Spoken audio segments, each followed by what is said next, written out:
A KMIR special, You Ask, We Investigate. It's a mystery that's been gripping the Coachella Valley for nearly 2 months now. A missing couple vanished without a trace. So where are Jonathan Darlene Reynoso and Audrey Moran? KMIR's Kitty Alvarado has been speaking with family and friends in desperate search for answers. How can two adults just disappear and no one knows a thing? That appears to be what happened, but is there something more, something someone isn't saying? Let's take a look at what we do know and what I found hiding in plain sight, in hopes this will help bring Jonathan and Audrey home and finally bring these families some peace. Without a knock, Maria Moran gently opens the door to her 26-year-old daughter's bedroom. Something she wouldn't ordinarily do, but in the last month, she's done a lot. This is Audrey's room. She hasn't slept in this bed since the morning of Wednesday, May 10th. Her clothes? The day she and her boyfriend, Jonathan Darlene Reynoso, vanished. I'd sit here and I'd look around for things or something that would give me a clue. Clues have been hard to come by. According to the Indio Police Department's timeline, Audrey stopped at her sister's home in Coachella between 8 and 8:45 that night. A stop she made on her way to pick up Jonathan. She told her that she was there to meet John like halfway or something like that. He had gone to visit some friends. Jonathan did not have a car, and several people have told investigators he was coming back from Brawley with friends. Police say the couple did meet up. Where? No one knows. But that night, Maria did communicate with Audrey. I asked her, Mija, where are you? She texted me from her phone when I spoke to her. And that was at 8 o'clock at night? It was past 8. And what did she say? She just, that she was there with Jonathan. That was it. Did she sound scared or worried or? No, because she sent a picture. This is the picture sent from Audrey's phone, the last message she received from her daughter. But now we've learned the picture was not taken that day, and Audrey did not come home. While they thought it was odd, they weren't worried, except for one detail that bothered her sister. She says, but the thing is that every time I text, every time I call, your call has been forwarded to an it's going straight either to voicemail, and it's not saying it's not being delivered. I'm like, what do you mean? When Audrey didn't come home after class at College of the Desert, Maria got scared. At around 2:30 Friday morning, out of desperation, Maria contacted OnStar, the in-car electronic tracking service. I said, can you tell me where the car is located?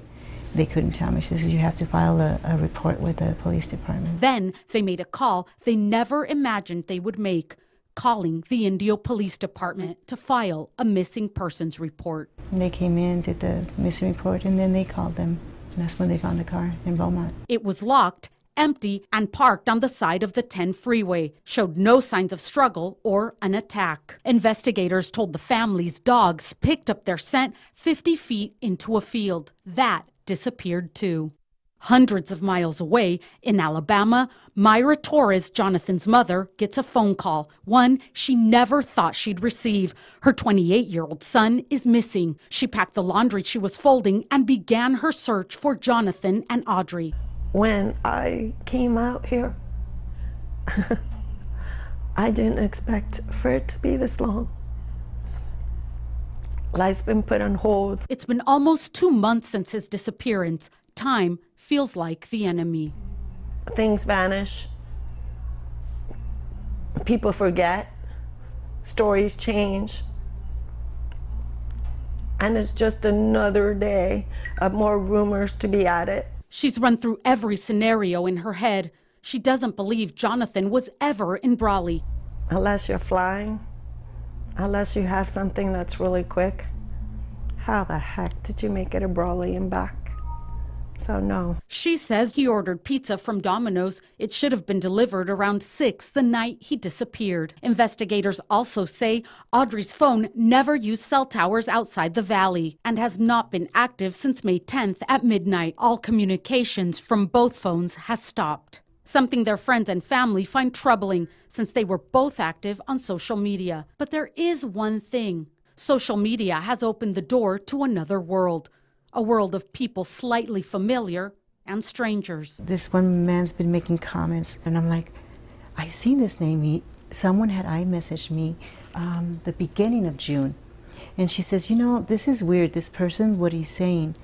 And I look at it and it's the same person. I saw the name and yeah, it is Aaron. I see like the things he wrote in this recent one that, what is it, patience is a virtue or something. To me, it's like, It's not clear if investigators have spoken with this mysterious man named Aaron from Facebook. Some rumors swirling on social media are more disturbing than others. The big one. What if this is drugs? What if this is cartel? We read. It's there. I don't know what this is about. That's caused both families to wonder who's out there and who knows something that has remained silent. Silent to the pain of not just one mother, but two. and I look at her eyes and I'm wondering, Mija, what were you thinking? What were your thoughts? What are you thinking right now? And I fall asleep like that. I actually fall asleep sometimes looking at her picture. Help them come home. If they're dead, let us put their spirit to rest. But do not let them wander out there. You can't be that cruel. The Riverside County Sheriff's Department is now in charge of the investigation. We wanted to talk with investigators, hoping they could give us something to go on. They're not talking to the media. They say they're working on the case and don't want to compromise anything. But there is a new hotline number just released this week. And if you have any information, please call that number. And we're already working on another special report, which will air next Thursday on the KMIR News at 5 o'clock. We are committed to this story. Myra and Maria gave me these two bracelets. I promised them I would not take them off until Jonathan and Audrey are home. I'm Kitty Alvarado.